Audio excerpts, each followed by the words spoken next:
Welcome to Put a Word on It, a podcast presented by Men of Valor. In each episode, we're going to talk with a different man, but each one with a unique journey from brokenness to freedom. I'm your host, Rudy Kalis. I spent over 40 years as a TV sportscaster, then retired and joined the Men of Valor program as a volunteer. So join the conversation. Reconciling men to God, their families, and society.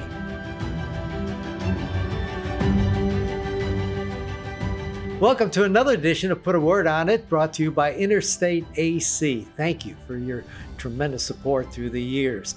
I want you to meet a lady who went through a powerful story, Mary and her son Dy'shawn.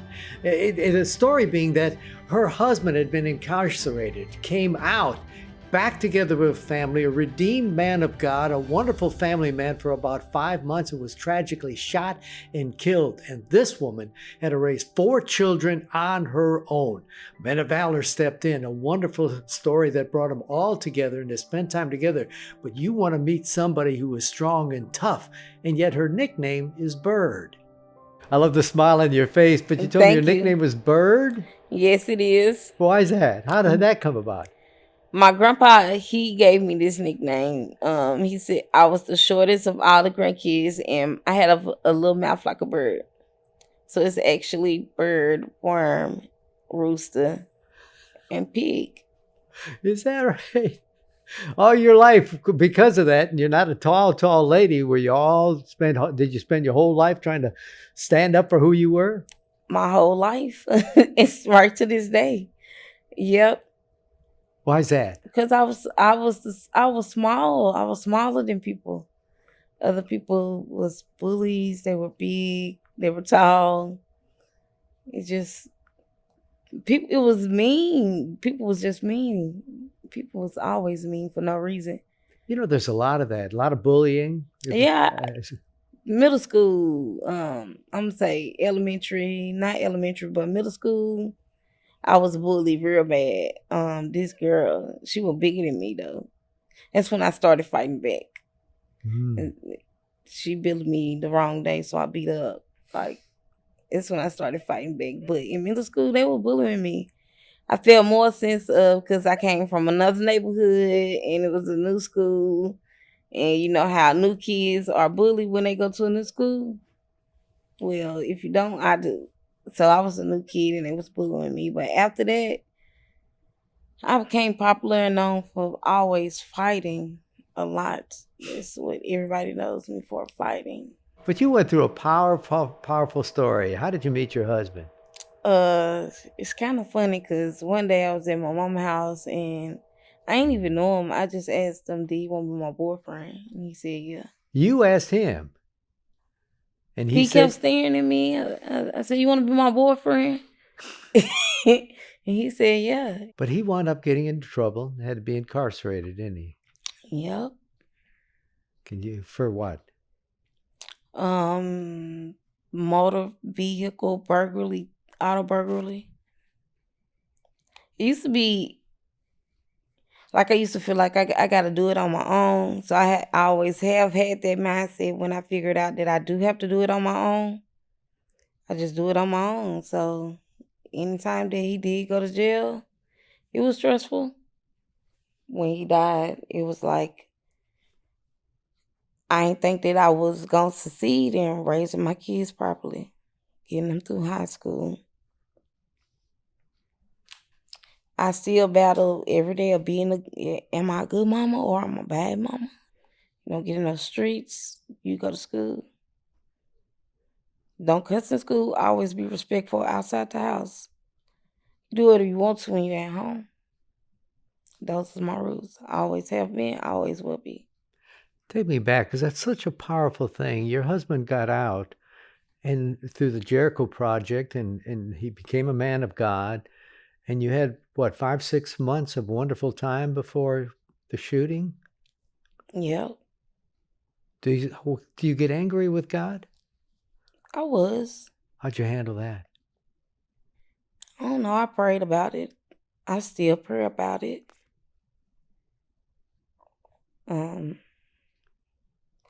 So one day I just was like, I don't want to feel like this no more. I was tired of being depressed. I was depressed for 10 years.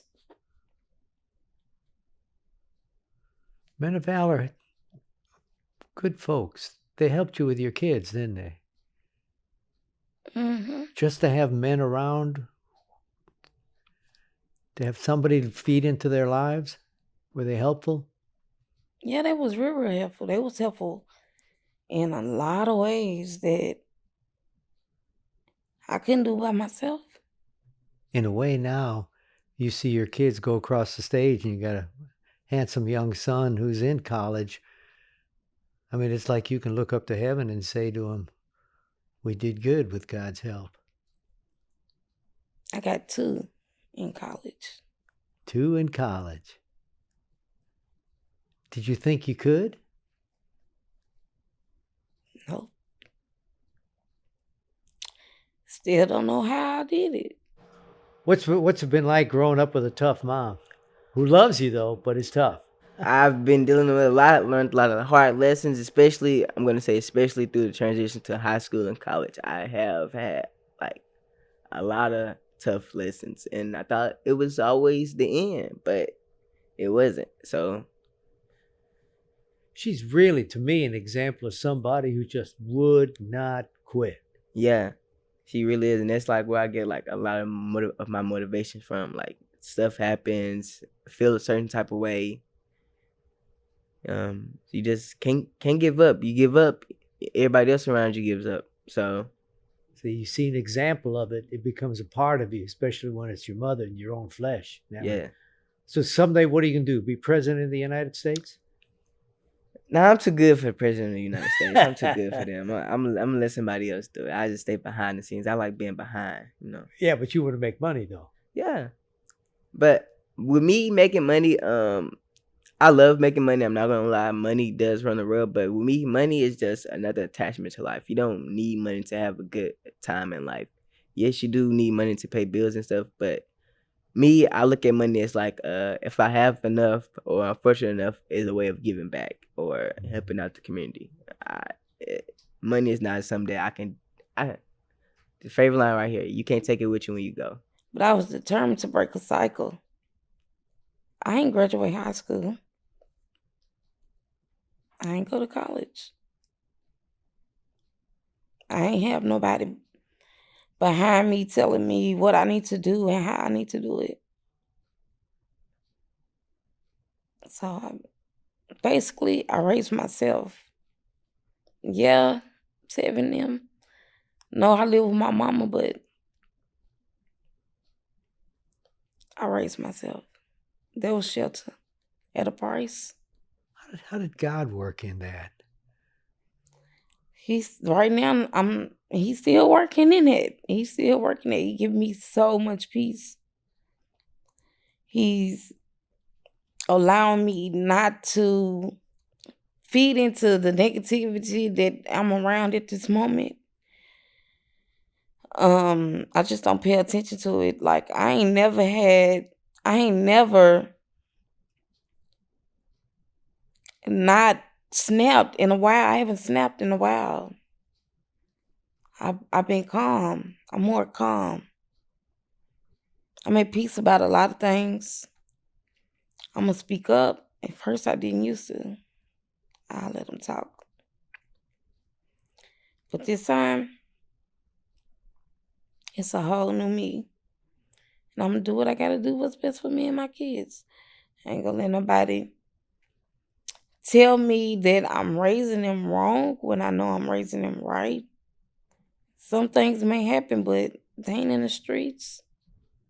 That's a big fear for a lot of parents nowadays, isn't it? What's going on in the streets and their kids being out there and being subjected to it. That was my biggest fear of my kids being around the wrong people, the wrong kids. Because sometimes kids are easily influenced. And I don't want my kids to be easily influenced into being with somebody that want to carry a gun or somebody that want to break in a car, steal a car. I didn't want that for them. I don't want my kids to go through what I went through or what Jean went through.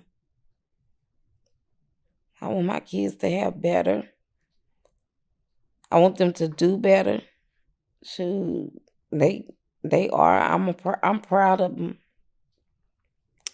And proud is a real understatement because they amazes me. I might not show it, but I support them in everything they do. I mean, I do show it. I'm just hard on them. I'm like they still kids, but I'm still hard on them. I don't know no other way to be. If I let up, they gonna stray. But if I continue to be stern with them and they friend, because they're my true friends, they'll be okay. They'll do what's right. You know what I see? I see your whole life leading up to what you're doing now. All your life, little Bird had to stand up for who she was and believe in who she was. And God said, I'm going to do something special with you. And then you get a difficulty in life and a real trial. And your kids are watching. They've seen you react to all of that and how you've been able to stand with your faith and believe. Let me ask you this, guy. You know, we call our program Put a Word on It. Have you thought about that? Is there maybe a word that you can put on your life? Right now, and you really didn't even know if I was going to say this or not, Dy'shawn, but right now, at this point, the word I would use is throughski. It's not in the dictionary. Tell me one more time. Throughski. So tell me, Dy'shawn, throughski? Explain it to me. Throughski, it means like, so you go through life, you do all type of things, meet all type of people, you hear different kind of things, and you just start to realize like a lot of things are unethical, like are not reasonable, like you know there's things people wouldn't do for you, that you would do for them. So you just started like, what can I say about this? Like, what could I call this? And me, I just like, it's throughski, like it's done with, it's over with. You'll never get a chance to do it again. Like, you just won't have the option. You're not gonna get that same relationship, that same bond, or like that same outcome or reaction from me anymore. Like, all right, I don't want to know any more about it. I'm throughski, right? yeah, That's kind of it. yeah. Okay. It's more his word, but this just how I'm feeling right now in life. Everything is throughski. No more getting over. No more telling me that I'm not more than what I know I am. No more none of that. No more listening to people down talking me or always putting me down. No more none of that. All of that's throughski. It's finna be a whole new scenery for me and my kids, and I'm blessed. I'm happy. It's just a process that I gotta still, it's baby steps that I'm taking. Well, you put a new word in the dictionary. You put it in mine. I'm going to use that from now on, throughskis. Well, Bird, thank you so much. I love your spirit and I love your faith and your determination. Yes, thank you. And you're very welcome. And it was a pleasure being here with you all. Doing this, even though I get teared up talking about this because I really don't like talking about it. I just like to grow through what I go through. And that's basically what I'm doing. I'm growing through what I'm going through. With his help. Yep, basically, yep. I thought he forgot about me. I really did. But he didn't. Well, bless you. Well, there you go. Throughski. I'm still trying to get a handle on it, but I love Dy'shawn. How about this? I want to be president of the United States. What a son. What a light that he shines with. And mama, right there. You're going to do it my way, boy. You're going to be raised the right way, or you are Throughski. I love it. Thanks for joining us. Join us again next time as we put a word on it.